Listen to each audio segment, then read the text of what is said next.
Hey guys, I am coming at you today on this lovely snowy afternoon, and I'm talking about unit studies. And we love doing unit studies in our house.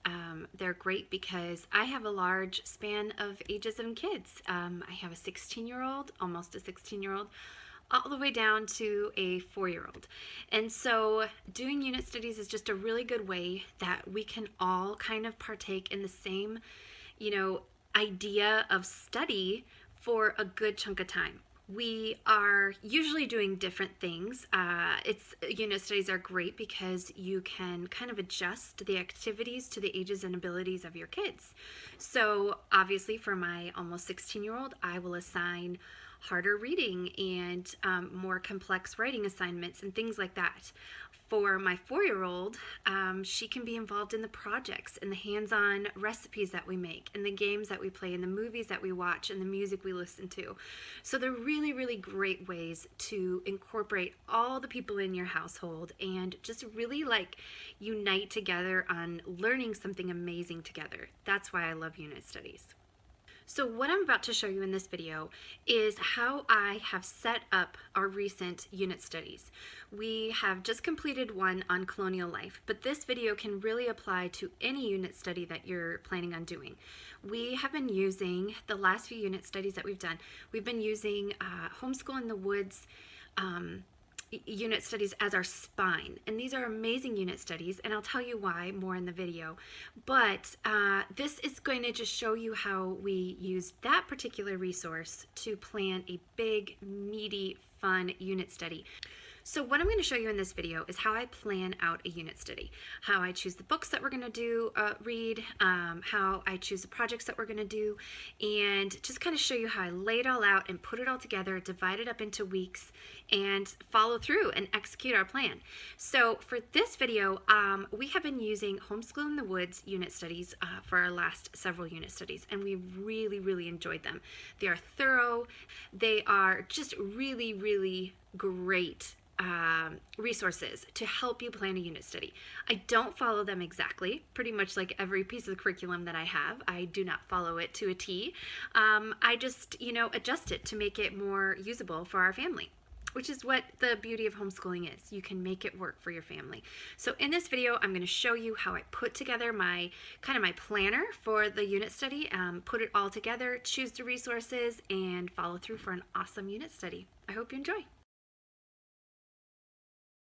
All right, so let's get started. I'm going to show you by going to my computer and showing you what this looks like when I open up the Homeschool in the Woods files. So there's lots of files in these unit studies. Right here, I'm showing each lesson has text, and we read that at the beginning of each lesson.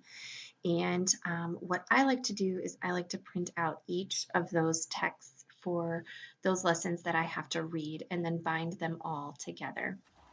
So I'll print those out first, and then I also print out the lesson plan schedule that you can see there on the left, and then the book list, and also the project instructions, just so I have it all in one booklet. I could go back and forth and refer to it on my computer, but it's just easier for me to have it kind of bound like that all together. So I just arrange my papers and make sure I've got everything printed off in order. And then I'm going to actually use my comb binder to bind it all together. And the nerdy homeschool self of my of myself, I love binding things together with my comb binder. It's one of my little joys in life. So anyway, this is how it works. I've first laminated the covers, the front cover and the back cover. What I'm using here is a 1/2 inch comb to bind it all together. If you had more papers, obviously you would use a bigger comb, but this works just fine for the amount of papers that I printed out in this study. So how this works, it's super simple. You just take a few pages at a time and you kind of stick them into this back slot on the comb binder, and you get them centered in there, and then you press that black lever down and it just punches holes all alongside your paper. And this is kind of what it looks like when you've got it all punched. And then you just take your plastic comb and you set it in there. There's only one way that it goes, and I always have to remind myself how it goes. And then you use the little lever there on the side to kind of spread that comb open and open it all up. And then you just take your pages and really carefully kind of put them in there and along the edge with the holes that you punched, and then you can just kind of close it up. So um, you wouldn't actually have to print out any of this. If you are fine with reading things on the computer, you really wouldn't have to print anything out except for your lap book elements of the study. And Homeschool in the Woods has projects, they have the daily text like I talked about, they have lap book elements, they have a newspaper that you can fill in every day that goes along with your lesson. There's all kinds. I mean, there's so much. I will leave a link to my post with all of the details on everything that's in a Homeschool in the Woods unit study. And we don't do every single piece of the unit study. It would just be too much for us. Although you definitely could, and it's really really good stuff. You really wouldn't have to do much else except for math for the weeks that you're doing this study. So this is what it looks like when you have it all bound together. And I usually they have this kind of handy little lesson planner schedule in the front, and I stick that in the front of my book. Um, so the next thing I'm going to do is I'm going to go to my bookshelf and I'm going to pull out all of my resources, all of my activity books, all of my read alouds, picture books, everything off of my shelf. And I'm going to just go through it all and decide what books I want to use and what books I want to wait on or just not use ever. And I had to separate here. I had a lot of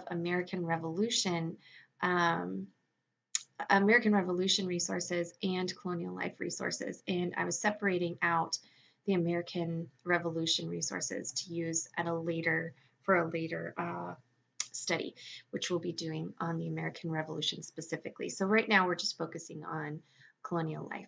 So these books right here are the books that I'm going to read aloud to my kids and that my fourth grader and my sixth grader are going to read on their own. So I kind of have all of those things going on. We have a read aloud, and then they are each assigned different books according to their grade level. And I'll have the list of what we read in the blog post that goes with this video. So there was so much great literature to go with this, and we loved reading The Witch of Blackbird Pond, by the way. Um, and then here is a look at the lesson plan schedule. I use this as kind of a guide to tell me what activities go along with what lessons. And then I flip back to my own activity books and picture books, and I decide which things that I'm going to use in those particular lessons. And then I create kind of my own lesson plan based on my own activities and what I want to do. And I don't do every single project that's provided in the unit study. They're all amazing. And I have another video where you can see the projects that we did, some of the projects that we did.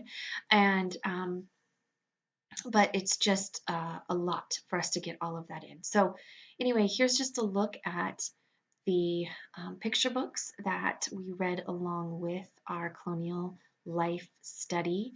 And again, I will have a list that you can go through and click on those titles and check them out. And then these are just some of the activity books that we used. This was a really, really good one. This is by Scholastics, and they have a chapter in here for each of the different colonies and just a different activity to go with each colony. And we did a few of these, and they are really, really great. I really liked this book.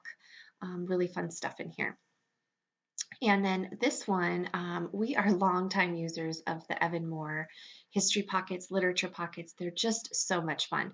These could be a unit study all on their own if you just kind of want to do something short with littler kids.